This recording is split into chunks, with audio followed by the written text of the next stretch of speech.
Hello दोस्तों, कैसे हैं आप सब लोग। तो दोस्तों आज की वीडियो में हम लोग करने वाले हैं financial service subject MCom second sem का गाइस ये सब्जेक्ट है। इसके इस वीडियो के अंदर हम लोग पूरे चारों यूनिट कवर अप करेंगे। इसके जो भी इंपॉर्टेंट क्वेश्चंस बनते हैं सारे मैं आपके साथ इसी वीडियो में शेयर अप करूंगी। सो प्लीज़ वीडियो को ध्यान से सुने, एंड तक सुने, ताकि आपका कोई भी टॉपिक मिस ना हो जाए। सबसे पहला क्वेश्चन है जैसे कि सेबी के ऊपर कि सेबी क्या है, सेबी की पावर्स क्या है, सेबी के फंक्शंस क्या है, सेबी की रिस्पॉन्सिबिलिटी, सेबी के रोल और performance of SEBI and its inspections. Guys सबसे पहले आपको एक बात बता दूं, SEBI powers, functions, responsibility, role, इन सब में मोस्टली सेम पॉइंट्स बनते हैं जो कि मैं आपको दिखाऊंगी आगे, तो वो ध्यान से देखिएगा। पहले देखते हैं सेबी होता क्या है। सेबी और the security and exchange board of India is an organisation that regulate the security market in India. SEBI क्या है, जो इंडिया में स्टॉक एक्सचेंज मार्केट को, जिसको बोलते हैं सिक्योरिटी मार्केट को, ऑर्गेनाइज करती है, उसके लिए रूल्स बनाती है। सेबी क्या करती है, सेबी इंडिया की सिक्योरिटी मार्केट के लिए रूल्स को रेगुलेट करती है। इसका प्राइमरी रोल क्या है कि इंश्योर करना कि स्टॉक मार्केट के फंक्शन स्मूथली और मतलब स्मूथली रन करे, और जो इन्वेस्टर है उसके इंटरेस्ट को प्रोटेक्ट करना कि कोई भी मिसलीड या कुछ भी फ्रॉड इन्वेस्टर के साथ ना हो। ठीक है। सेबी कब फॉर्म होता है, सेबी कब इस्टेब्लिश हुआ था? 12 अप्रैल 1988 को सेबी को इस्टेब्लिश किया गया, but it did not have full authority. पर तब उसके पास पूरी अथॉरिटी नहीं थी। It was given statutory powers by an Indian government 1992 through the SEBI act. SEBI establish तो 1988 में हो गया था, बट जब उसके पास फुल पावर्स आई वो कब आई? 1992 में। Why was SEBI created? SEBI को क्यों क्रिएट किया गया था? Before SEBI the stock market in India was less regulated. जो स्टॉक मार्केट है वो बहुत कम, उसमें रूल्स रेगुलेशन कोई इतना मतलब फ्रॉड बहुत ज़्यादा हो रहे थे। The government created SEBI to bring more orders, transparency and fairness in the market. SEBI का नेम क्या है? Security and exchange board of India. It's like a watch dog for the security market in India.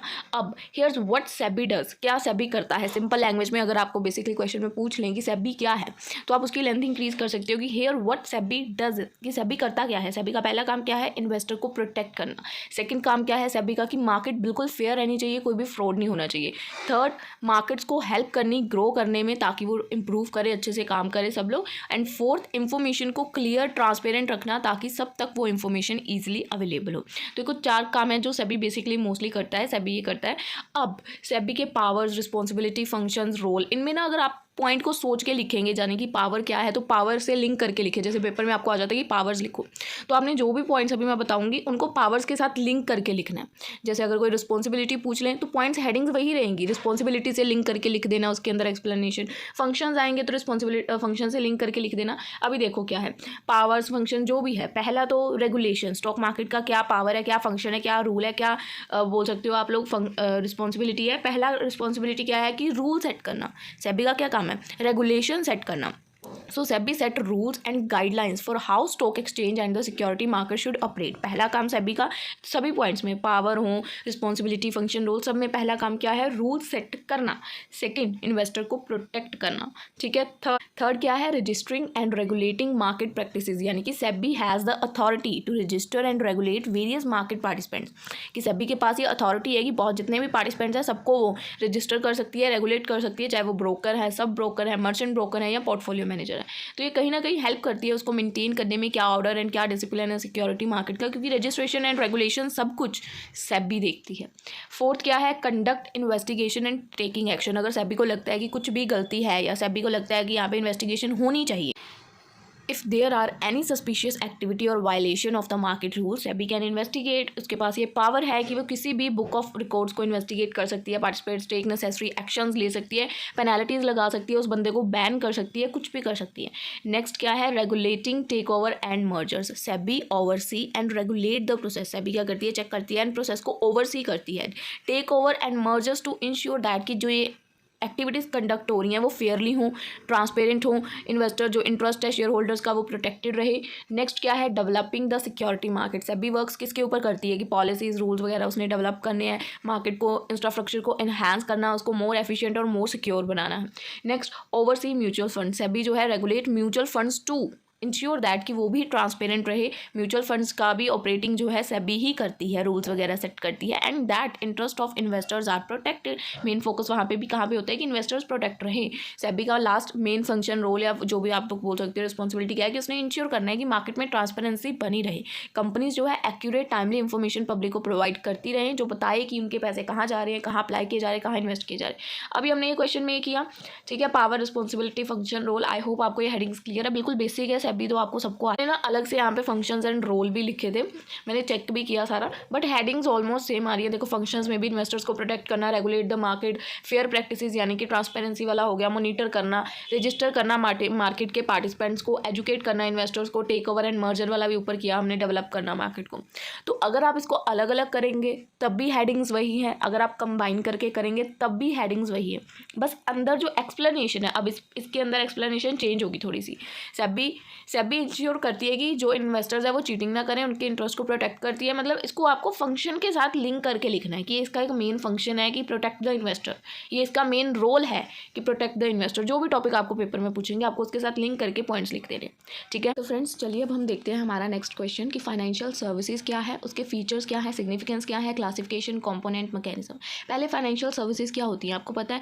Financial service refers to a broad range of services provided by financial industry. जैसे कि हमें banking services दी जाती है, mutual fund services दी जाती है, investment services दी जाती है, stock services. Financial services है, सब कुछ फाइनेंस से रिलेटेड है, तो फाइनेंशियल सर्विसेज ईजी है आपके लिए।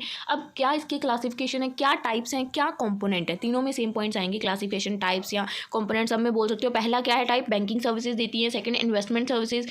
Third insurance services. फोर्थ आप लोग फाइनेंशियल प्लानिंग एंड एडवाइजरी करवा सकते हो। वेल्थ मैनेजमेंट में मदद करती हैं, पेमेंट सर्विसेज में मदद करती हैं, और रियल एस्टेट सर्विसेज आपको प्रोवाइड करती हैं।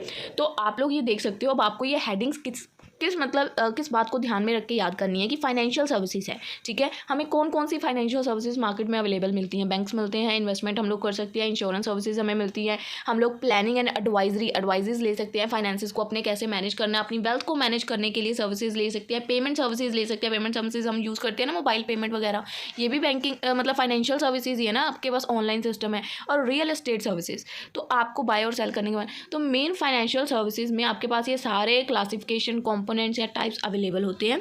अब नेक्स्ट टॉपिक क्या बात करते हैं कि इसके फीचर्स क्या है। जो फाइनेंशियल सर्विस है, फाइनेंशियल सर्विस है, सर्विस को क्या आप कभी देख सकते हो, टच कर सकते हो, no. Service is intangible, service कोई फिजिकल प्रोडक्ट नहीं है।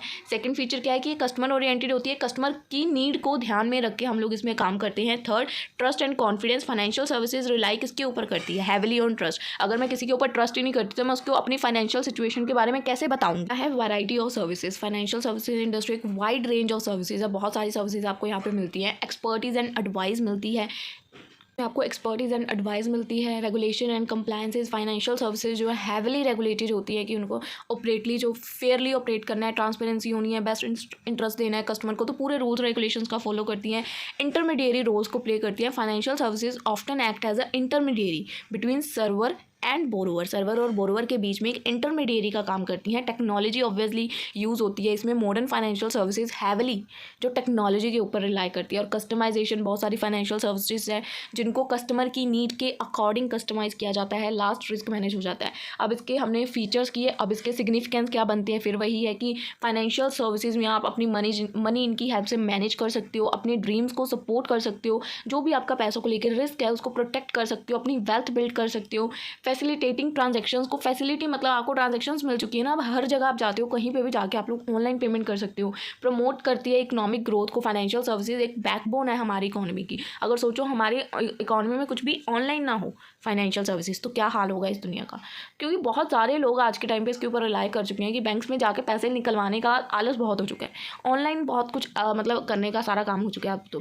Empower individuals by providing access to financial resources and knowledge. जो ये सर्विसेज है ये एम्पावर करती हैं इंडिविजुअल्स को कि वो कंट्रोल ले पाएँ उनके फाइनेंसेस के ऊपर, और उनको एक इन्फॉर्म डिसीजन लेने में मदद करती हैं। सपोर्ट करती हैं ग्लोबल ट्रेड को, अगर आप कहीं इंटरनेशनल ट्रेड करना चाहती हैं उसमें आपकी मदद करती हैं। आपका जीने का तरीका उसको सुधारती हैं, क्योंकि ऑब्वियस अगर आपका फाइनेंशियल स्टेबिलिटी है तो आपका ज़िंदगी जीने का तरीका या कह सकते हैं नज़रिया बदल जाता है। आप लोग अच्छे स्टैंडर्ड्स में जीना शुरू कर देते हैं।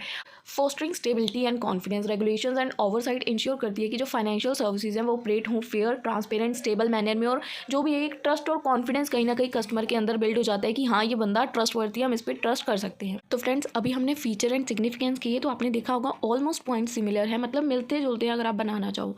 अब फाइनेंशियल सर्विसेज के मैकेनिज्म क्या है? फर्स्ट मैकेनिज्म क्या है कि मनी मूवमेंट। फाइनेंशियल सर्विसेज किसमें हेल्प करती है? मनी को मूव करने में from one place to another, और वो भी securely. Second borrowing and lending. Financial institute कैसे मिडल मैन का काम करते हैं कि जिनको भी पैसे उधार लेने की ज़रूरत है उनको उधार दे देते हैं, सेवर्स के पैसे, ठीक है, आगे मतलब इंटरेस्ट पे उधार पे चढ़ा देती है। रिस्क मैनेजमेंट मैकेनिज्म क्या है? फाइनेंशियल सर्विसेज हेल्प करती है हमें रिस्क को मैनेज करने में, हमें बताती है हमें कहाँ पैसे इन्वेस्ट करने चाहिए, हमें बताती है कि कैसे हम लोग अपने पैसों को अपने फ्यूचर के लिए सेव कर सकते हैं, हमें फाइनेंशियल एडवाइस देती हैं फाइनेंशियल सर्विसेज। ये 6 मैकेनिज्म हैं जिनकी पॉइंट्स ऐसे हैं जो आप लोग अगर पढ़ेंगे तो आप उसके अंदर ईजिली लिख लेंगे कि फाइनेंशियल सर्विसेज आपको कैसे इन पॉइंट्स में मदद करती है, ठीक है। अब नेक्स्ट क्वेश्चन पे आते हैं। फाइनेंशियल सर्विसेज किया हमने, अब आते हैं इंडिया के क्या क्या फाइनेंशियल सिस्टम है। फाइनेंशियल सर्विस अलग है कि सर्विसेज क्या है बैंकिंग, इंश्योरेंस एंड ऑल, ठीक है। फाइनेंशियल सिस्टम इंडिया का क्या है, उसका क्या स्ट्रक्चर है, क्या कंपोनेंट्स है, क्या मैकेनिज्म है। Indian financial system refers to the network of institution, markets, regulation and mechanism, जो फैसिलिटेट करता है कि फंड जो कंट्री के अंदर पैसे कितने फ्लो होंगे, कितना मतलब थ्रू आउट द कंट्री कितने पैसों की जो है सप्लाई की जाएगी, कितने, क्यों मनी तो कहीं ना इंडिया का फाइनेंशियल सिस्टम क्या है कि कितनी करेंसी हम लोग लॉन्च करेंगे, कितनी करेंसी मार्केट में अवेलेबल रहेगी जिससे वही करेंसी सर्कुलेट होकर काम चल जाएगा। तो इंडिया का फाइनेंशियल सिस्टम क्या है?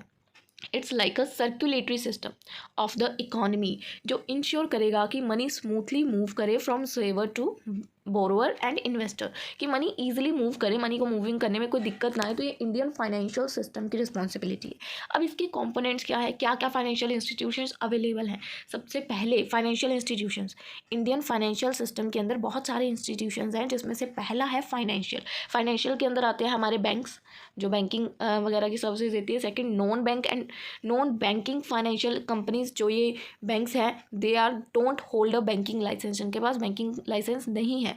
एनबीएफसी प्रोवाइड्स सर्विसेज जैसे loan, asset financing, investment. Example include Bajaj Finance, Mahindra Finance. ये आपको फाइनेंस तो देते हैं बट इनके पास बैंकिंग का लाइसेंस नहीं है। Third insurance company and fourth mutual fund. ये सारी क्या है? Financial institution. Second India money market क्या है? Financial market. इसमें आते हैं stock market, bond market, money market, commodity market. तो ये सारे क्या है? हमारे फाइनेंशियल मार्केट्स। ऊपर क्या थे? फाइनेंशियल इंस्टीट्यूट कौन कौन से हैं हमारे, ठीक है, बैंक वगैरह हो गए ना, इंश्योरेंस वगैरह। और फाइनेंशियल मार्केट्स कौन सी हैं? स्टॉक, बॉन्ड, मनी, कमोडिटी, ये सारी फाइनेंशियल मार्केट है। अब रेगुलेटरी अथॉरिटी कौन है जो रूल सेट करती है इन सब के? सबसे पहले रूल कौन सेट करता है? RBI, central bank of India, responsible for regulating the banking system. Second है सेबी आपको पता है कितने सारे रूल्स वगैरह सेट करता है मार्केट्स के लिए। फोर्थ है आईडरे, insurance regulatory and development authority of India. ये क्राइसल के बिल्कुल इक्वल है, हमने आगे आई थिंक टॉपिक भी किया क्रेडिट रेटिंग वाले टॉपिक में, आपको वहाँ पता चल जाएगा। लास्ट क्या है? Pension fund regulatory and development authority. तो ये सब क्या करते हैं? रूल सेट करते हैं चारों। ये चारों ही रेगुलेटरी अथॉरिटीज़ हैं जो डिफरेंट फाइनेंशियल सर्विसेज के लिए रूल सेट करती हैं। नेक्स्ट क्या है? फाइनेंशियल इंस्ट्रूमेंट्स कौन कौन से हैं? फर्स्ट आप इक्विटी शेयर्स में कर सकते हो, फाइनेंशियल है ना वो भी। सेकंड आप गवर्नमेंट बॉन्ड्स ले सकते हो। थर्ड आप फिक्स डिपॉजिट करवा सकते हो। फोर्थ आप इंश्योरेंस पॉलिसीज ले सकते हो। तो ये कुछ हमने पॉइंट्स किए हैं कि क्या कंपोनेंट्स हैं इंडिया के फाइनेंशियल सिस्टम में। पहला कंपोनेंट है फाइनेंशियल इंस्टीट्यूशन, सेकंड कंपोनेंट है फाइनेंशियल मार्केट, थर्ड कंपोनेंट है regulatory authority and fourth component है फाइनेंशियल इंस्ट्रूमेंट क्या क्या है। सो आई होप आपको ये जो फाइनेंशियल इंस्ट्रूमेंट है क्लियर है, ठीक है। अब बात करते हैं यूनिट 2 के ऊपर कि मर्चेंट बैंकिंग क्या होती है। मर्चेंट बैंकिंग क्या है? पहले तो आप लोग खुद अपनी भाषा में सोचो कि मर्चेंट बैंकिंग क्या हो सकती है। मर्चेंट बैंकिंग वो बैंक्स हैं जो कस्टमर्स को प्रेफरेंस नहीं देते हैं। मर्चेंट बैंकिंग वो बैंक्स हैं जो सीधा बिजनेसेस के साथ डील करते हैं। उनका मेन फोकस होता है कि जब भी कंपनी को फंड्स की ज़रूरत पड़े, किसी बड़ी कंपनी को कभी भी मनी रेज करनी है, कुछ भी सेल करना, तो वहाँ पे मर्चेंट बैंकिंग यूज़ होती है। अभी मैं आपको रीड आउट भी कराती हूँ। अब ये सारे टॉपिक्स हमने मर्चेंट बैंकिंग के करने हैं, फंक्शंस, रोल, डिफरेंस, ठीक है, बहुत सारे टॉपिक। तो सबसे पहले देखो मर्चेंट बैंकिंग होता क्या है। Merchant banking is a professional service जिसको प्रोवाइड किया जाता है through by the merchant banks और टू देयर कस्टमर। उनकी फाइनेंशियल नीड्स को कंसीडर करते हुए, उसी के अकॉर्डिंग फीस चार्ज करते हुए मर्चेंट बैंकिंग उनको सर्विस प्रोवाइड करती है। मर्चेंट बैंक्स वो बैंक्स हैं जो कंडक्ट किए जाते हैं फंड रेजिंग के लिए, फाइनेंशियल एडवाइजिंग के लिए एंड लोन सर्विस के लिए। These banks are expert in international trade. ये जो बैंक्स है ये एक्सपर्ट होती है इंटरनेशनल ट्रेड्स में, which makes them expert in dealing with, जो इनको एक्सपर्ट बनाता है कि ये लार्ज कॉर्पोरेशन, लार्ज इंडस्ट्रीज में ईजिली डील कर पाए। Merchant banking provide funds, merchant banking provide करती है funds to multinational businesses and large businesses entities in the country, जो हेल्प करती है कंट्री की इकोनॉमिक स्ट्रेंथ को बूस्ट करने में। Merchant banks do not provide service to the general public and their services are limited to business entities. Merchant banking normal public के साथ deal नहीं करते हैं, उसके लिए कमर्शियल बैंक्स होते हैं। मर्चेंट बैंकर एक पर्सन होता है जो प्रोवाइड करते हैं assistant for the subscription of security, और मर्चेंट बैंकर्स एक इंपॉर्टेंट रोल प्ले करते हैं, ठीक है, क्योंकि उनके ऊपर बहुत सारी responsibilities like private placement of security, manage करना public issues of security, stock broking, international, तो बहुत सारी रिस्पॉन्सिबिलिटी होती है, तो ये कहीं ना कहीं एक इंपॉर्टेंट रोल प्ले करते हैं। अब फंक्शंस क्या क्या बनते हैं मर्चेंट बैंकर के, मर्चेंट बैंकर का क्या क्या फंक्शन, क्या क्या रोल है। पहला क्या है, कैपिटल को रेज करना। अगर मर्चेंट बैंकिंग के पास खुद के पास ही नहीं पैसे होंगे तो सो मर्चेंट बैंकर्स पहले काम क्या करते हैं, कंपनीज की मदद करते हैं कि उनको फंड्स रेज करने में मदद करना है, कि वो स्टॉक्स को इशू कर सकती है, बॉन्ड्स को इशू कर सकती हैं। They connect company with investors who are willing to buy the security, तो वो उन कंपनीज को उन इन्वेस्टर्स के साथ कनेक्ट करवाती है जो सिक्योरिटीज़ वगैरह को बाय करना चाहते हैं। सेकंड फंक्शन क्या है, ये एडवाइजरी सर्विसेज भी देती है। These provide expert advice to businesses on financial matters like merger, acquisition and restructuring. ये हेल्प करती है कंपनीज को उनके स्मार्ट डिसीजंस लेने में अबाउट देयर फ्यूचर।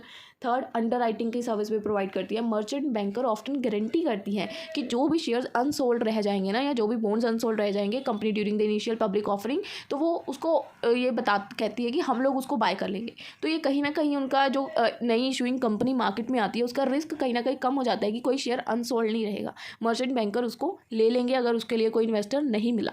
फोर्थ क्या है, मार्केट मेकिंग। जो ये हमारे मर्चेंट बैंकर्स है ये फैसिलिटेट करते हैं trading in financial markets by buying and selling security. इसमें इंश्योर करते हैं कि जो भी लिक्विडिटी एंड स्मूथ फंक्शनिंग होगी मार्केट के अंदर, कोई भी गलत प्रेजेंटेशन नहीं होगी। फिफ्थ, ये रिस्क मैनेजमेंट में हमारी बहुत ज़्यादा मदद करते हैं, हमें रिसर्च एंड एनालिसिस करके बताते हैं कि क्या बेस्ट पॉसिबल आउटकम हमारे लिए आ सकता है। Fifth, corporate finance services, they hold companies with financial planning. ये कंपनीज को होल्ड करते हैं विद फाइनेंशियल प्लानिंग, उनकी बजटिंग एंड ओवरऑल उनकी फाइनेंशियल स्ट्रेटेजी को सेट करते हैं। अब अभी हमने ऊपर क्या देखा, फंक्शंस क्या है, अब हम क्या देख रहे हैं, रोल तो देख रहे हैं, ठीक है, but role of merchant banking in mobilisation of fund. तो यहाँ पे आई थिंक थोड़ा चेंजेस है, मोबिलाइजेशन ऑफ फंड्स में आपको इसके रोल्स देखने हैं। First, connect company points almost देखो वही है जो हमने ऊपर फंक्शंस में किए। पहले में क्या था, कनेक्ट कर रहे थे कंपनीज को, यानी कि उनके फंड्स को रेज कर रहे थे, है ना, पहला पॉइंट हमने ऊपर फंक्शंस में किया, तो यहाँ पे भी वही है, connect companies with investors. Second, उनके स्टॉक्स को उनको बोलना कि मनी रेज करने के लिए अपने स्टॉक्स वगैरह या बॉन्ड्स वगैरह मार्केट में इशू करो, रिस्क रिडक्शन में मदद करना, उनको एडवाइस करना, मार्केट में उनको सपोर्ट करना। तो मोस्टली फंक्शंस और रोल सेम ही है, चाहे उसके पीछे आपको यहाँ पे, अब देखो यहाँ पे क्या लिखा हुआ है, मोबिलाइजेशन ऑफ फंड, पीछे मोबिलाइजेशन ऑफ फंड लिखा है, तो मुझे लगा था चेंज हो गए, बट अभी आप लोगों ने समझा जैसे कि, तो आप देख सकते हो दोनों पॉइंट्स, दोनों टॉपिक्स में कुछ चेंजेस नहीं है, function and role are similar, ठीक है जी। अब इसके बाद ना सेबी की गाइडलाइंस पूछी गई थी कि सेबी की गाइडलाइंस क्या है ऑन मर्चेंट बैंकिंग।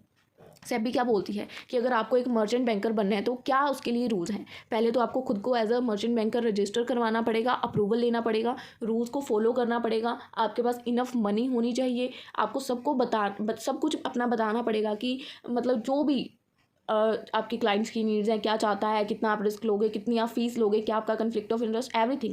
और आपको आपका होमवर्क करना पड़ेगा before taking on any job.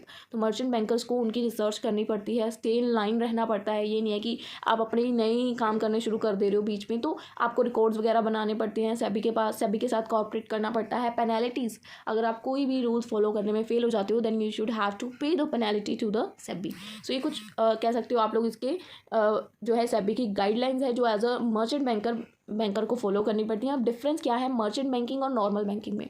Merchant banking क्या है, वो किसके लिए होती है, कंपनीज के लिए। और जो नॉर्मल बैंकिंग है यानी कि कमर्शियल बैंकिंग, ये हम जैसे लोगों से, तुच्छ प्राणियों से डील करती है, ठीक है। मर्चेंट बैंकिंग का प्राइमरी फोकस क्या होता है कि कंपनीज को असिस्ट करना, लाइक फाइनेंशियल एक्टिविटीज़ उनके लिए। और जो नॉर्मल बैंकिंग है ये एवरीडे बैंकिंग सर्विसेज लाइक पैसे एक्सेप्ट करना, लोन देना, जैसे हमारे नॉर्मल बैंक्स हैं, ठीक है। सेकेंड, ग्राहकों को मतलब कैसे वो आपने ट्रीट करना है। प्राइमरली कॉर्पोरेशन, इसमें कौन से कस्टमर्स होते हैं हमारे मर्चेंट बैंकिंग में, प्राइमरली कॉर्पोरेशंस और हाईली नेटवर्थ इंडिविजुअल्स इन्वॉल्व होते हैं, और इसमें हमारे जैसे individual, small businesses, corporations include होते हैं। सर्विसेज ऑफर, जो मर्चेंट बैंकिंग में सर्विसेज क्या ऑफर की जाती है कि हम आपकी कैपिटल रेज करेंगे, अगर आपका कोई शेयर बिकेगा नहीं तो हम खरीद लेंगे, अंडर राइटिंग करेंगे, एडवाइजरी सर्विसेज देंगे। और नॉर्मल बैंकिंग में डिपॉजिट अकाउंट, लोन, मॉर्टगेज वगैरह।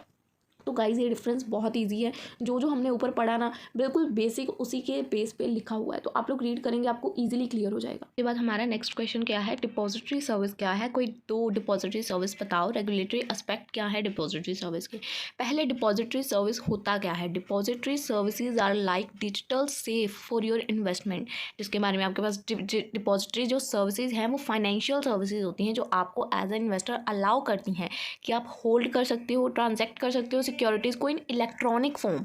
आपके पास आपकी ट्रांजेक्शन या जो भी है आपके पास ऑनलाइन फॉर्म में आप उनको होल्ड कर पाओगे। इंस्टीड ऑफ फिजिकल सर्टिफिकेट जो ये सर्विसेज हैं ये इलेक्ट्रॉनिक रिकॉर्ड्स का यूज़ करती हैं इनकी ओनरशिप को रिप्रेजेंट करने के लिए, लाइक स्टॉक्स में और बॉन्ड्स में और म्यूचुअल फंड्स में। तो आप इनको डिजिटली सेफ रख सकते हो। डिपॉजिटरी सर्विस क्या है कि आप अपने shares, bond, stock, mutual fund इनको ऑनलाइन डिपॉजिट कर सकते हो, डिजिटल सेफ में रख सकते हो। ये काम कैसे करते हैं, जब आप सिक्योरिटीज़ को बाय करते हो, they are deposit into your electronic account with the depository participate who act as an intermediary between you and the depository. अगर आप लोग कोई भी शेयर्स बाय करते हो, क्या वो आपके हाथ में आते हैं? नहीं, कोई इंटरमीडिएरी ऐप होता है, वहाँ पे एज अ इलेक्ट्रॉनिकली आपको शो किए जाते हैं कि अब आपके नाम पे है। ठीक है, डिपॉजिटरी सर्विस वो है, the depository record your ownership electronically and update its whenever there is a transaction, like buy कर रहे हो, सेल कर रहे हो या ट्रांसफर कर रहे हो, जो भी कर रहे हो वहाँ पे वो एट द टाइम अपडेट हो जाएगा। एडवांटेज क्या है, ये आपको बहुत सारी एडवांटेजेस देता है, क्योंकि ट्रेडिशनल पेपर बेस्ड सिस्टम के बेस पे ये बहुत ज़्यादा एडवांस है। जो डिपॉजिटरी सर्विस है, सेफ्टी है। पहले कैसे होता था, अगर आपको कोई भी इक्विटी मार्केट या बॉन्ड्स वगैरह बाय करने तो आपको पेपर वर्क करना पड़ता था, बट अब सेफ्टी है, कन्वीनियंस है, ऑनलाइन है, सब कुछ एफिशिएंसी है, कॉस्ट इफेक्टिवनेस है, असेसेबल है ईजिली। तो आप इसके कुछ एडवांटेजेस लिख के इसकी अगर लेंथ इंक्रीज करना चाहें तो कर सकते हैं। इसके दो मेजर डिपॉजिटरी कौन कौन है। First, national security depository limited, NSDL। ये कब इस्टेब्लिश हुआ था? 1996 में। ये one of the largest depository है इंडिया के अंदर। ये हमें इलेक्ट्रॉनिक डिपॉजिटरी सर्विस प्रोवाइड करता है, लाइक वेरियस सिक्योरिटीज़, जिसमें equity, debt instrument, government securities सब कुछ इंक्लूड होता है। NSDL services include demat and settlement of trade, सब कुछ इसके अंदर इंक्लूड होता है। एंड सेकंड कौन सी टाइप की सर्विस है? CDSL, central depository service limited. ये कब फाउंड हुई थी? ये founded in 1999। CDSL is another prominent depository in India.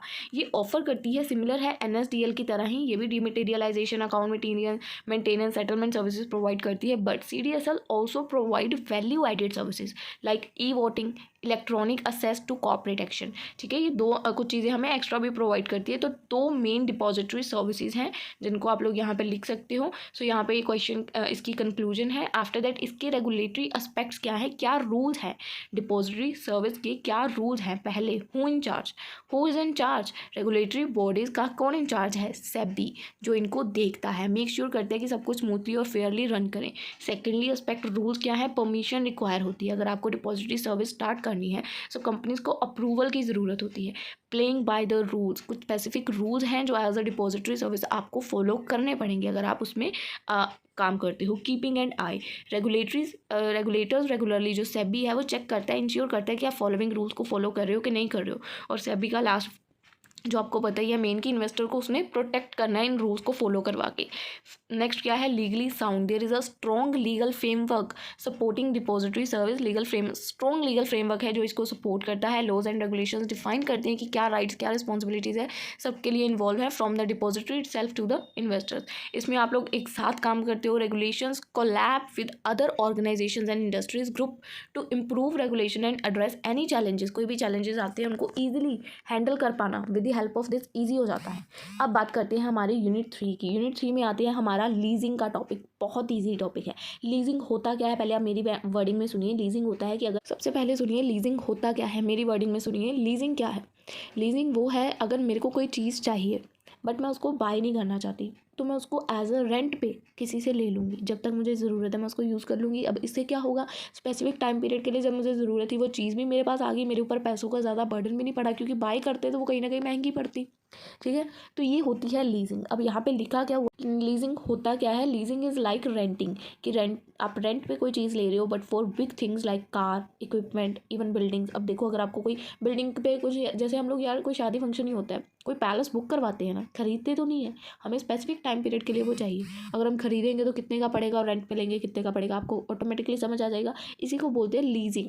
अब व्हाट इज़ लीजिंग, आपको पता है, जब एक पार्टी ऑन करती है दूसरी पार्टी से कोई चीज़ लाइक कार, बिल्डिंग, तो जो दे रहा है वो लेसर है, जो ले रहा है, जो बाय कर रहा है, ठीक है। यानी कि जो हम हैं, जैसे हमने हॉल को बुक किया, मैरिज हॉल को, तो हम लेसी हैं, जो हमें दे रहा है ऑनर वो लेसर है।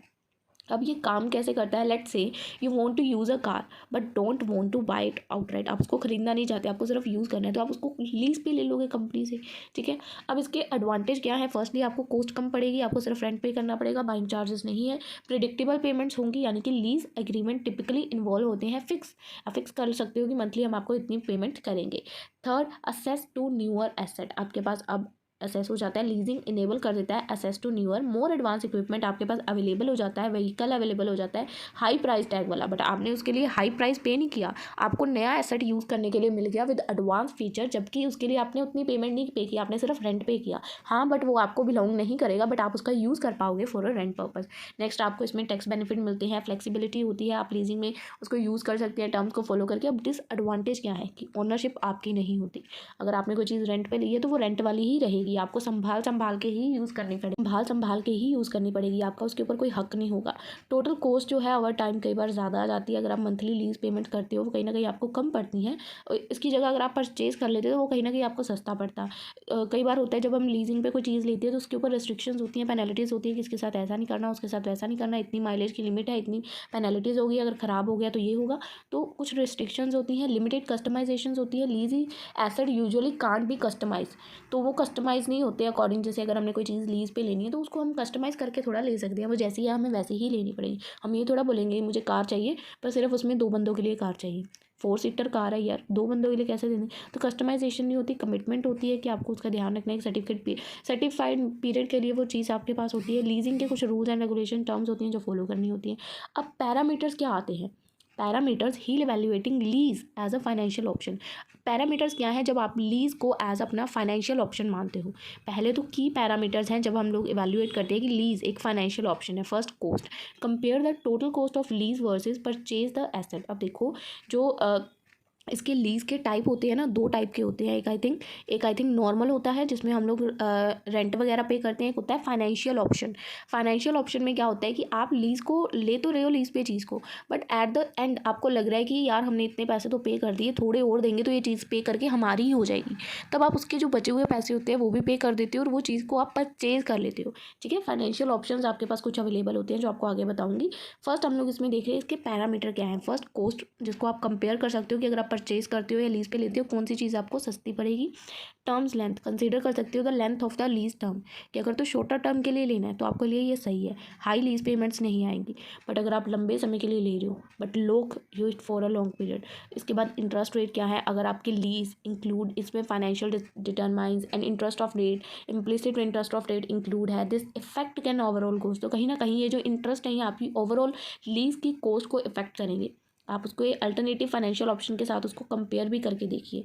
ऑनरशिप इवैल्यूएट करेगी कि whether ownership of the asset is important for your business, वो देखेगी कि ऑनरशिप आपके बिजनेस के लिए ज़रूरी है भी कि नहीं। लीजिंग मीन्स क्या होता है कि आप उस शेयर को खरीद नहीं रहे हो, इस एसेट को। At the end of the lease term, अगर आप हील purchasing give you the ownership and potential equity in the asset, क्या अगर आप उसको परचेज करते हो तो क्या वो आपकी इक्विटी, आपके कंपनी के लिए बेनिफिशियल है उसकी ओनरशिप या नहीं। पहले तो आप उस चीज़ को यूज़ करके देखते हो, अगर एट द एंड आपको लगता है कि ये एसेट मेरी कंपनी के लिए बेनिफिशियल है तो आप उसको परमानेंट बाय भी कर सकते हो।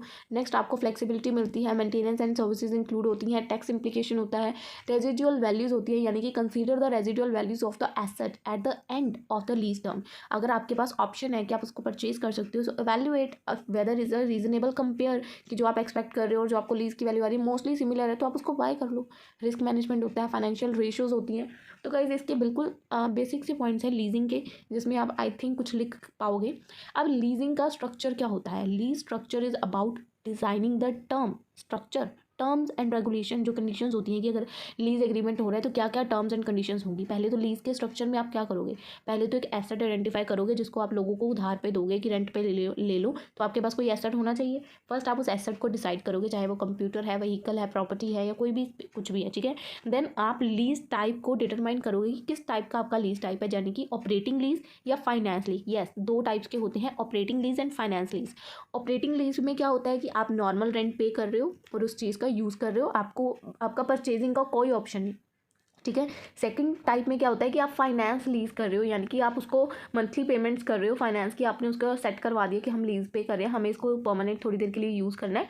और जब आपका लीज का जो एग्रीमेंट या कॉन्ट्रैक्ट है वो कंप्लीट होता है, तो आफ्टर दैट अगर आपको लगता है कि जो आपको इसकी लीजिंग की टोटल कॉस्ट पड़ी और इसके परचेजिंग के प्राइस में कुछ ज़्यादा डिफरेंस नहीं है और वो जो एसेट है आपकी कंपनी के लिए बेनिफिशियल है, तो जो भी अमाउंट लेफ्ट बचेगा आप उसको पे करके उसकी ओनरशिप भी ले सकते हो। That is finance lease. आप उसको फाइनेंस करवा के उसकी ओनरशिप ले सकते हो।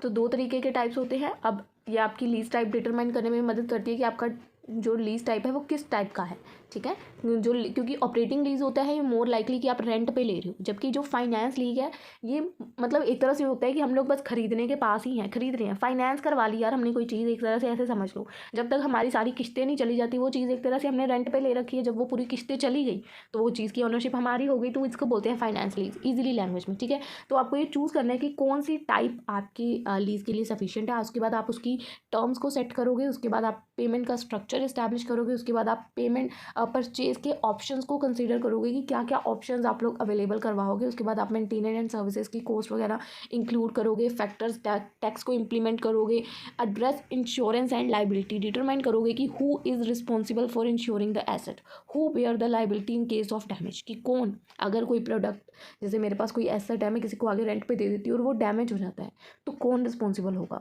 उसके बाद आप रिन्यूअल टर्मिनेशन टर्म्स ऐड कर सकते हो, रिव्यू कर सकते हो लीगल रेगुलेटरी रिक्वायरमेंट्स को, कि जो भी आपकी लीज की एग्रीमेंट्स हैं वो कंप्लाई करें ऑल लीगल रूल्स के साथ, कुछ भी उनके अगेंस्ट ना हो, ठीक है। अब इसके बाद आते हैं लीगल एंड अकाउंटिंग एस्पेक्ट क्या है लीज स्ट्रक्चर की, लीगल एस्पेक्ट क्या है और अकाउंटिंग एस्पेक्ट्स क्या है। तो लीगल में क्या आता है, आपको कॉन्ट्रैक्ट एग्रीमेंट करना है, लॉ को फॉलो करना है, ऑनरशिप की क्लैरिटी होनी चाहिए, insurance and responsibility, ending of the lease. तो गाइस पॉइंट्स की हेडिंग्स ही आप टॉपिक के साथ जब लिंक करोगे ना तो ईजिली क्लियर हो जाएगा। अब अकाउंटिंग एस्पेक्ट क्या है कि सॉर्ट ऑफ लीज क्या है, इट्स लाइक डिसाइडिंग कि आपके एक्सपेंसेस जो है डील से ज़्यादा है कि कम है, ठीक है। Sort of lease, money matters क्या है, मनी टाइम क्या है। तो मतलब एक तरह से अगर मैं आपको बताऊं तो बिल्कुल इजी है, आपको अकाउंटिंग एस्पेक्ट में बताना है कि लीज़ का सॉर्ट क्या है, मनी मैटर्स क्या इसमें इन्वॉल्व है, क्या मनी टाइमिंग है कि कितनी lease cost over the time आपको आ रही है। दुनिया को बताना है कि you have to tell everyone about your lease, की कंपनीज को इंक्लूड करनी पड़ेगी डिटेल में फाइनेंशियल स्टेटमेंट में कि आपने ये चीज़ खरीदी है या लीज़ पे ली है, तो इसका इम्पैक्ट पड़ेगा कहीं ना कहीं मनी स्टफ़ के ऊपर। तो बिल्कुल बेसिक है। अब आते हैं फाइनेंशियल इवैल्यूएशन का प्रोसेस क्या है of lease from lessor point of view. Process of financial evaluation का प्रोसेस क्या है of lease lessee from lessor. Lessee कौन है और लेसर कौन है, लेसर जो हमें दे रहा है, लेसी हम जो ले रहे हैं, पॉइंट ऑफ व्यू। सो पहला तो आपको असेस मिलेगा एसेट का, first the lessor evaluate the asset, they plan to lease, they look at its value condition, जैसे हमने ऊपर भी किया था ना अभी कि आप उसको, अभी हमने यहाँ पे किया, आई थिंक आपको मैं दिखाती हूँ, हमने यहाँ पे एक पॉइंट्स किए थे, हाँ ये रहे, जिसमें हमने लीज का स्ट्रक्चर देखा था कि आइडेंटिफाई करो एसेट को, उसकी टाइप देखो, उसकी टर्म सेट करो, इस्टेब्लिश करो पेमेंट। तो सेम यही इसका प्रोसेस है, सेम हेडिंग्स आगे रिपीट हो रही हैं। पहले एसेट का असेस किया है, कॉस्ट असेस करो, एक्सप्लोर करो फाइनेंसिंग, उसकी टर्म्स डिसाइड करो, आप चेक करो कितना रिस्क है, उसके बाद कितनी रिटर्न आएगी, प्रॉफिट गोल सेट करो। तो बेसिक इसका प्रोसेस है जो आप लोग कंपेयर करोगे तो इजीली लर्न कर पाओगे, ठीक है। अब बात करते हैं हमारे नेक्स्ट क्वेश्चन के ऊपर कि फैक्टोरिंग क्या होता है। फैक्टोरिंग, उसका प्रोसेस, उसके फीचर, उसके टाइप, उसका डिफरेंस। फैक्टोरिंग क्या है, factoring is like selling your accounts receivable और the money that other business owe you to a company called a factor. जैसे कि अगर मैं आपके पास से कोई कस्टमर आता है, मेरे पास उसने बिल वगैरह बनवा लिया, मेरे से सामान ले गया, बट उसने मुझे पेमेंट नहीं की, मेरे पास इनवॉइस है बट वो मुझसे पेमेंट नहीं करके गया, ले गया। अब मैंने उसको सामान दे दिया क्योंकि मैं जान पहचान गया था कि कल को मुझे पैसे वापस आ जाएंगे, ठीक है, बट कल के दिन ही मुझे एमरजेंसी फंड्स की ज़रूरत पड़ेगी। तो अब मेरे पास वो इनवॉइस है, मैं उस इन्वॉइस को फैक्टोरिंग कंपनी है एक जिसके पास मैं उसको सबमिट करवाऊंगी। उसकी इन्वॉइस को पहले वो फैक्टोरिंग कंपनी चेक करेगी और उसके बेसिस पे मुझे उस इन्वॉइस का 70 to 90% पेमेंट रिसीव हो जाएगी, जिससे मैं अपनी इमरजेंसी सिचुएशन को सॉल्व कर सकता हूँ। अगर मुझे जब मतलब अब आगे का प्रोसेस क्या है कि फैक्टोरिंग कंपनी कस्टमर से पैसे रिसीव करेगी, हमारा इंटरमीडिएट लिंक खत्म, ठीक है। हमारे पास इन्वॉइस था जो हमने इमरजेंसी सिचुएशन में फैक्टोरिंग को दे दिया, उसने आगे उसको इन्वॉइस को चेक किया, एवेल्यूएट किया कि सही है। उसके बाद उस इन्वॉइस के बदले में वो जो इन्वॉइसेस हमारे पास है उसके बदले में उसने हमें पेमेंट कर दी। तो यहाँ पे देखो, you have invoices, let's say you are a business and you have provide goods और services to another business, now that's the business owe your money but you don't have to wait them to pay, ठीक है। आपको अगर आज ही cash की ज़रूरत है तो आपको पेमेंट की ज़रूरत वेट करने की ज़रूरत हो रहा है। You can sell those invoices to factoring company, आप उन इन्वॉइसेस को आगे फैक्टोरिंग कंपनी को सेल कर सकते हो, वो आपको चंक ऑफ मनी दे देंगे, यानी कि 70 to 90%। अब उस इन्वॉइसेस को फैक्टोरिंग कंपनी ने टेक ओवर कर लिया, ठीक है। अब उनकी रिस्पॉन्सिबिलिटी है कि पेमेंट कलेक्ट करनी है। अब आप रेस्ट मोड पे चले जाओ।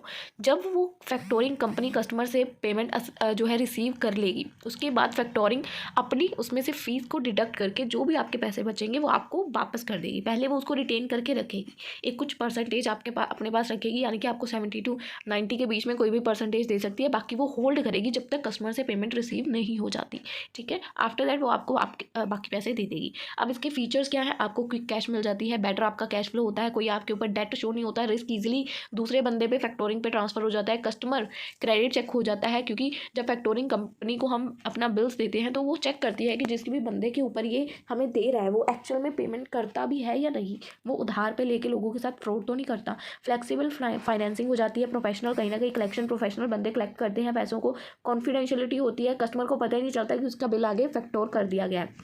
और जो इसकी कॉस्ट है ये वेरी करती है, बट डिफिकल्ट जितने भी आपका इन्वॉइस की वैल्यू है उसके ऊपर एक 35% होती है जिसके ऊपर ये वेरी करेगी, ठीक है। अब इसका प्रोसेस क्या है, पहले आपने एक जो इन्वॉइस को जनरेट किया, अब उसके बाद अब आपके पास पेमेंट की ज़रूरत पड़ गई आपको, आपने फैक्टोरिंग के लिए अप्लाई किया। फैक्टोरिंग कंपनी उसको पहले वेरीफाई करेगी कि जो कस्टमर है वो क्रेडिट वर्थिनेस है भी है कि नहीं, मतलब पेमेंट्स को रीपे करता भी है या नहीं, ठीक है। उसके बाद आपको फैक्टोरिंग कंपनी एडवांस में 70 to 90% दे देगी। फिर उसके बाद जब कस्टमर पेमेंट कर देगा, कस्टमर से पेमेंट फैक्टोरिंग कंपनी रिसीव करेगी, उसके बाद जो भी रिमेनिंग पेमेंट बच जाएगी फैक्टोरिंग कंपनी उसमें से अपनी फीस वगैरह चार्जेस वगैरह को डिडक्ट करके जो पैसे बच जाएंगे आपको दे देगी। And at the last final payment जो है factoring company then remit the remaining balance to you, और उसकी फीस माइनस कर लेगी। उसके बाद कलेक्शन करने के बाद फैक्टोरिंग कंपनी हैंडल करेगी जो भी कलेक्शन का प्रोसेस है, जो भी इन्वॉइसेज है, जो भी कस्टमर की पेमेंट नेसेसरी है, जो कुछ भी पेंडिंग है, सब कुछ वो हैंडल करेगी फैक्टोरिंग कंपनी। मतलब आपका सिरदर्दी खत्म हो जाएगा पूरा, ठीक है। आपको कुछ भी चेकआउट नहीं करना, कुछ भी नहीं देखना।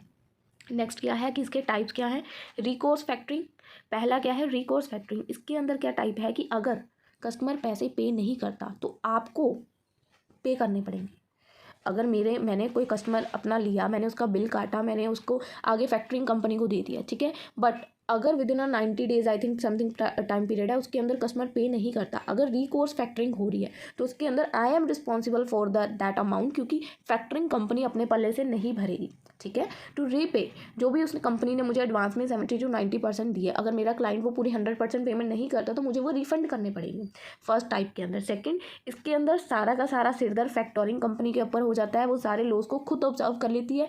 मुझे अगर कस्टमर पेमेंट नहीं भी करता तो मुझे पे नहीं करना पड़ेगा, मेरी पेमेंट मेरे पास आ गई, कस्टमर पे करे या फैक्टरिंग कंपनी वो जाने, हमारा कोई लिंक नहीं है, नॉन रिसोर्स फैक्टरिंग में आता है। उसके बाद इन्वॉइस में जो डिस्काउंटिंग वगैरह होती है ये तो आप लोग देख लेंगे, ईजी है। उसके बाद spot financing, this allow businesses to pick and choose which allow invoices to factor. Spot special invoices को आप फैक्टर कर रहे हो कि हमें इनको ही फैक्टोरिंग करनी है। सो उसके बाद क्या टाइप है फैक्टोरिंग का कि आप स्पोर्ट फैक्टोरिंग कर सकते हो, यानी कि आपको बिजनेसेस को अलाउ करता है कि आप स्पेसिफिक इन्वॉइसेस को पिक कर सकते हो rather than committing a long term agreement, कि आपने जैसे कि आपको कहीं ना ये इन फ्लेक्सिबिलिटी ऑफर करता है, यानी कि this allow businesses to pick and choose कि किन इन्वॉइसेस को उन्होंने फैक्टर करना है rather than the committed to a long term agreement. कि आप स्पोर्ट यानी कि अगर हमें इमरजेंसी सिचुएशन चाहिए तो हम उसको थोड़ी टाइम के लिए जैसे कि स्पोर्ट फैक्टरिंग कर सकते हैं, आफ्टर एवर हम उन इन्वॉइसेस को खुद ही हैंडल करेंगे, ठीक है।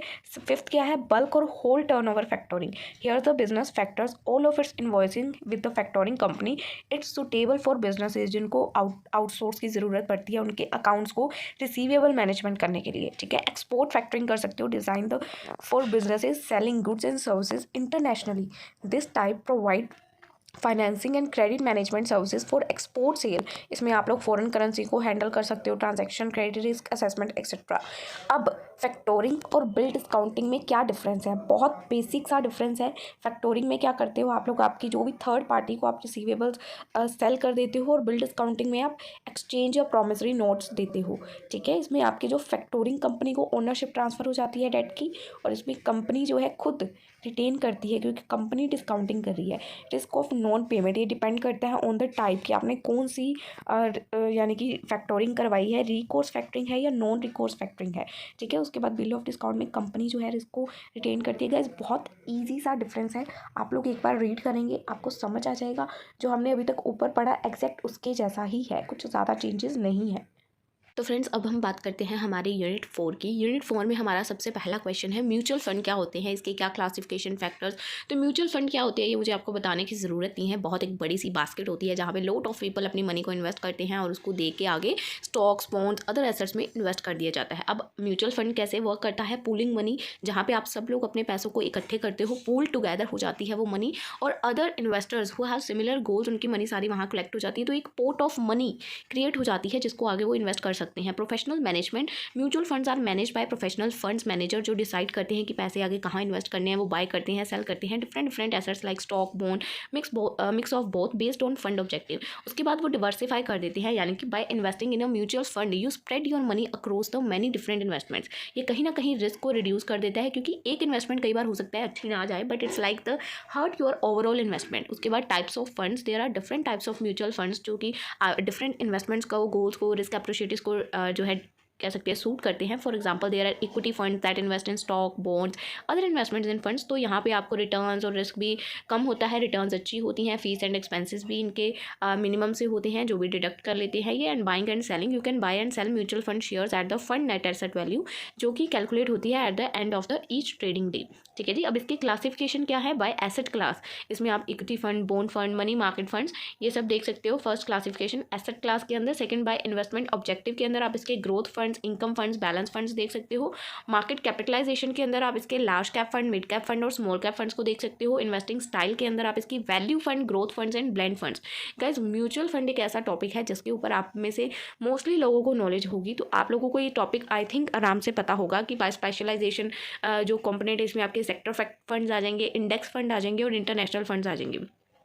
तो ये जो टॉपिक है क्लासिफिकेशन ऑफ म्यूचुअल फंड, अब ये आप सबको पता है कि इक्विटी फंड्स होते हैं। अब म्यूचुअल फंड के अंदर कौन कौन से फंड होते हैं आपको ये पता है कि नहीं पता, मुझे नहीं अब ये बात पता, बट इक्विटी फंड्स होते हैं, बॉन्ड के फंड्स होते हैं, मनी फंड्स होते हैं। उसके बाद ग्रोथ वाले फंड्स अलग होते हैं। अगर आपको आपका ऑब्जेक्टिव है कि आपको ग्रोथ चाहिए, इन्वेस्टमेंट के आपके ऑब्जेक्टिव स्पेसिफिक हैं, तो आप इनकम फंड्स, बैलेंस फंड्स, ठीक है, उनमें इन्वेस्ट कर सकते हो। उसके बाद यानी कि अगर आपको मार्केट कैपिटलाइजेशन के फंड चाहिए, यानी कि आप लंबे समय के लिए लार्ज कैपिटल्स में फंड में इन्वेस्ट करना चाहते हो, मिड कैप वाले फंड्स में इन्वेस्ट करना चाहते हो, स्मॉल कैप वाले में, आपका इन्वेस्टमेंट का स्टाइल क्या है, वैल्यू फंड्स हैं, ग्रोथ, आपको वैल्यू चाहिए, ग्रोथ चाहिए या ब्लेंड करना है, ठीक है, धीरे धीरे। बस स्पेशलाइजेशन, सेक्टर फंड्स, इंडेक्स, ये स्पेशलाइज फंड्स हैं। जो सेक्टर, इंडेक्स और इंटरनेशनल फंड्स हैं ना, ये स्पेशलाइज फंड्स माने जाते हैं, ठीक है। अब इसकी एडवांटेज क्या है म्यूचुअल फंड की, आपके पैसे डिवर्सिफाई हो जाते हैं, डिफरेंट फंड्स में ऑटोमेटिकली इन्वेस्ट हो जाते हैं, प्रोफेशनल्स इसको मैनेज कर, इसका जो असेस है वो ईजी होता है, लिक्विडिटी इसमें प्रॉपर होती है, डिफरेंट वैरायटी ऑफ शेयर्स इसमें इंक्लूड होते हैं, कॉस्ट इफेक्टिव होता है, इसमें आपको कन्वीनियंस मिलती है और आप इसके पैसों को अगेन ऑटोमेटिकली री इन्वेस्ट कर सकते हो।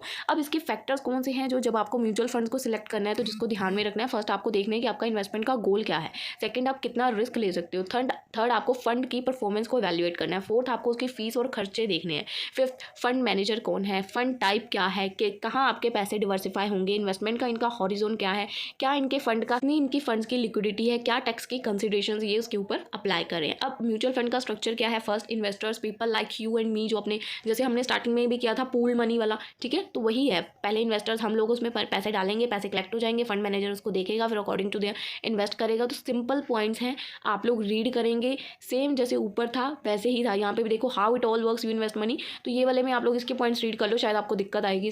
फर्स्ट तो इन्वेस्टर जैसे हम लोग अपने पैसे म्यूचुअल फंड में डालते हैं, ठीक है, we buy shares of mutual fund. उसके बाद फंड मैनेजर क्या करते हैं, यहाँ पे प्रोफेशनल होते हैं जो मैनेज करते हैं हमारे म्यूचुअल फंड्स को, वो डिसाइड करती है कि पैसे कहाँ इन्वेस्ट करने हैं। उसके बाद एसेट मैनेजमेंट कंपनी जो है, दिस इज द कंपनी जो रन करती है म्यूचुअल फंड्स को, ये hire the fund manager and take care of all administrative task. उसके बाद ट्रस्टी जो है ओवरसी करता है म्यूचुअल फंड्स को, इंश्योर करता है कि वो मैनेज किए जाएं by best interest of the investor as a safeguard to protect investors interest. Custodian, the custodian is responsible for holding and safeguarding the securities. उसके बाद रजिस्ट्रार और ट्रांसफर एजेंट ईजी है, ठीक है। तो ये वर्क कैसे करता है, अगेन वही ऊपर वाला सारा हिसाब किताब है। उसके बाद इसके विजुअल रिप्रेजेंटेशन देख सकते हो, इन्वेस्टर मनी प्रोवाइड करेंगे, वो जो मैनेजर्स वगैरह वो डिसाइड करेंगे कहाँ मनी इन्वेस्ट करनी है। Custodian safeguard the asset, trustee insure करेगा कि फंड्स प्रॉपर्ली मैनेज हो, और आरटीए हैंडल करेगा एडमिनिस्ट्रेटिव टास्क। अब इसकी क्या मैनेजमेंट एंड क्या रेगुलेशंस है म्यूचुअल फंड्स की। मैनेजमेंट ऑफ म्यूचुअल फंड्स, पहले तो asset management company, the AMC runs the mutual fund, it's like the manager of the funds. ये हायर करती है प्रोफेशनल फंड मैनेजर्स को कि वो इसकी इन्वेस्टमेंट को हैंडल करें।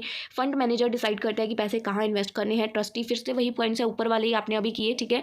अब इसके रेगुलेशंस क्या है, security and exchange commission in the United state SEC regulate ensure करती है कि जो फंड्स हैं वो ट्रांसपेरेंटली ऑपरेट हों, फेयरली हों। इसका प्रोस्पेक्ट क्या है कि एक लीगल डॉक्यूमेंट जो प्रोवाइड करती है detail about the mutual fund, जिसमें इंफॉर्मेशन इंक्लूड होती है कि फंड्स का ऑब्जेक्टिव क्या है, स्ट्रेटेजीज क्या है, क्या रिस्क है, क्या फीस है, सब कुछ। Regulatory compliances, mutual funds must allow strict regulations to ensure की ट्रांसपेरेंसी और इन्वेस्टर्स को प्रोटेक्ट करना इंक्लूड होते हैं। इसमें regular reporting, financial statements, holding and performances. उसके बाद इसमें ऑडिट और रिव्यू इंक्लूड होते हैं।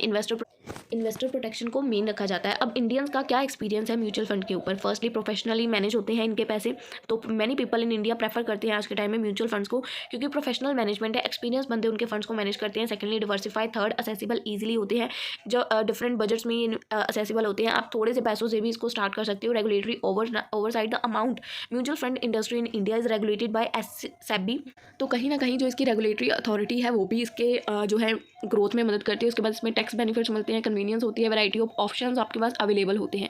Indian experience is regarding mutual funds, तो expert management easy access. Again मैंने टॉपिक आई थिंक 2 बार लिख दिया यहाँ पे कि इंडियंस का क्या एक्सपीरियंस है रिगार्डिंग म्यूचुअल फंड्स, तो आप लोग देख लीजिएगा, ठीक है, मैंने रिपीट कर दिया गलती से। अब नेक्स्ट क्वेश्चन क्या है कि डेट रेटिंग क्या होती है, इसका प्रोसेस क्या है और इसके फंक्शंस क्या है। डेट रेटिंग क्या है, इसको आप मेरी वर्डिंग में सिंपल सुनिए कि जब आप किसी से उधार लेते हो, ठीक है, अब आप उस उधार को कितने टाइम में अगेन रीपे कर देते हो, दैट इज उसके बेसिस पे आपको सामने वाला बंदा रेटिंग देते हैं कि बंदा डेट को रीपे करने में बहुत अच्छा है, तो उसके बेसिस पे आपको रेटिंग मिलती है, दैट इज डेट रेटिंग। अब हम लोग क्रेडिट कार्ड पेमेंट्स करते हैं, कितनी देर में हम उसको रीपे कर देते हैं, उसी बेस पे हमारी लिमिट्स वगैरह इंक्लूड होती है ना, इंक्रीज करती है, तो वही डेट रेटिंग है यार। Imagine you are lending money to, imagine you want to, if they are good for it, right, debt raising is like but for big loans. जैसे मैंने आपको अपनी लैंग्वेज में समझाया ना, वही लिखा है। अब डेट रेटिंग का क्या प्रोसेस है, पहले आप रिसर्च करोगे rating agency like deep into financial stuff like how much money company को make, how it's own and it's making smart decision। उसके बाद आप एनालिसिस करोगे, फिर आप उसको रेटिंग दोगे, फिर आप रिपोर्ट को सब पब्लिश करोगे। अब इसके फंक्शंस क्या है, ये कहीं ना कहीं इन्वेस्टर्स की हेल्प कर। गाइज ये जो डेट रेटिंग वाला टॉपिक है इतना ज़्यादा इंपॉर्टेंट नहीं है, बट आप लोग एक बार इसको देख जरूर लीजिएगा, मैंने इंक्लूड किया है, बट इतना ज़्यादा इंपॉर्टेंट नहीं है। 5 to 7 मार्क्स में इसका एक आधा पॉइंट पूछ लेते हैं कि डेट रेटिंग क्या है, ठीक है। क्रेडिट रेटिंग क्या होता है, एडवांटेज डिसएडवांटेज, इसके बारे में बात करते हैं, बहुत इंपॉर्टेंट क्वेश्चन है। Credit rating is like a grade given to companies और government to show like how likely they are repay their debts. Credit rating की आप उधार लेने के बाद, इसको आप लोग बोल सकते हो कि ये सिमिलर है डेट रेटिंग के साथ, बट क्रेडिट रेटिंग थोड़ा सा इससे डिफरेंट है, ठीक है। ये कैसे काम करता है, रेटिंग एजेंसीज इवैल्यूएट करती है कि बोरोवर की फाइनेंशियल हेल्थ क्या है, उसकी हिस्ट्री क्या है, क्या वो डेट को रीपे कर पाएगा, उसके बेस पे उसको रेटिंग देती है, फिर वो रेटिंग का यूज़ किया जाता है एज अ क्रेडिट रेटिंग। इसकी एडवांटेज क्या है कि अगर किसी कंपनी ने अपने ऊपर क्रेडिट रेटिंग करवा रखी है तो इन्वेस्टर उसके बेस पे देख के इजीली डिसाइड कर सकते हैं कि उसको पैसे आगे देने हैं कि नहीं देने, इन्वेस्टमेंट करनी है कि नहीं करनी है। लोअर बोरोइंग कॉस्ट होती है, access to capital. Good credit rating कहीं ना कहीं दरवाजे खोल देती है फाइनेंशियल अपॉर्चुनिटीज़ के लिए। कंपनीज जिनकी भी हाई रेटिंग होती है उनके लिए पैसे रेज करना ईजी हो जाता है, ट्रांसपेरेंसी होती है। और इसकी डिसएडवांटेज क्या है कि inaccuracy, sometimes credit rating might not accurately reflect a borrower, तो कहीं ना कहीं उसकी एबिलिटी नहीं बता पाती कि एक्चुअल में उसकी एबिलिटी क्या है। सेकंड बायसनेस हो जाती है, ओवर रिलायंस हो जाती है। Landers and investors might rely on heavily on credit rating, ठीक है। और फोर्थ क्या है कि लैक ऑफ फ्लेक्सिबिलिटी होती है इसके अंदर। अब इसके मैकेनिज्म क्या है, कि क्रेडिट रेटिंग में पहले आप इन्फॉर्मेशन को गैदर करोगे, देन डाटा को एनालाइज करोगे, देन आप असाइन, जैसे हमने ऊपर किया था उसको, देन कंटिन्यू मॉनिटर, आप उसको कंटिन्यूसली मॉनिटर करोगे, देन आप उसके ऊपर एक फीडबैक प्रोवाइड करोगे, ठीक है। तो बिल्कुल बेसिक है, हमने ऊपर भी किया था। देन आप फीडबैक को पब्लिक कर दोगे जो भी आपका रेटिंग होगा। अब आइक्रा क्या है, ICRA investment information and credit rating agency है जो कि स्टैंड करती। अब देखो, पहले तो अगर पेपर में आपको आ जाए क्राइसल क्या है, क्राइसल सिंपल क्रेडिट रेटिंग को बोलते हैं, उसमें आपको कंफ्यूज नहीं होना। और ICRA investment information credit rating है, ये भी सेम क्राइसल के जैसे ही है। देखो, just like क्राइसल, ICRA gives rating, ये भी डिफरेंट डिफरेंट एंटिटीज़ को रेटिंग देती है। बस ये क्या है, आइक्रा जो है इंडिया के अंदर है सिर्फ, और क्राइसल ऑल ओवर द वर्ल्ड। ठीक है, तो ये रेटिंग देती है, इन्वेस्टर्स को बताती है कि कितना रिसर्च एंड एनालिसिस करती है, देन रेटिंग असाइन करती है, देन सेक्टरल इनसाइट करती है, चेक करती है, रेगुलेटरी कंप्लायंसेस को चेक करती है। उसके बाद रेगुलेटरी कंप्लायंसेस को चेक करती है, देखती है कि सारे rules and regulation follow up हो रहे हैं कि नहीं हो रहे हैं। उसके बाद सेबी की क्या रेगुलेशंस हैं in the context of credit rating. First, registration करवाओ, सेकंड, ट्रांसपेरेंसी होनी चाहिए। सेबी इसके ऊपर आपके ऊपर ध्यान रखेगी कि आप सही काम कर रहे हो कि नहीं कर रहे हो। रिव्यूज़ एंड अपडेट देगी एंड प्रोटेक्ट करेगी इन्वेस्टर्स को। सेबी की गाइडलाइंस किसको नहीं पता, सबको अब याद हो चुकी हैं। So that's all about today's video. I hope you like it, क्योंकि बिल्कुल ही बेसिक से इसके अंदर टॉपिक्स हैं जो हम लोगों ने पहले भी बहुत बार किए हुए हैं। सो आई डोंट थिंक कि आपको ये टॉपिक या ये सब्जेक्ट समझने में दिक्कत आएगी। हाँ, थोड़े पॉइंट्स ज़्यादा हैं, बट आपको लर्न करने पड़ेंगे, सिर्फ हेडिंग्स करनी है। सो आई होप आप लोगों को ईजिली टॉपिक क्लियर है। कुछ भी डाउट है तो कुछ भी डाउट है आप लोग मुझे कमेंट सेक्शन में बता सकते हैं। मिलेंगे हम लोग आपसे अपनी अगली वीडियो में, तब तक के लिए stay tuned, good bye, best of luck for your exam.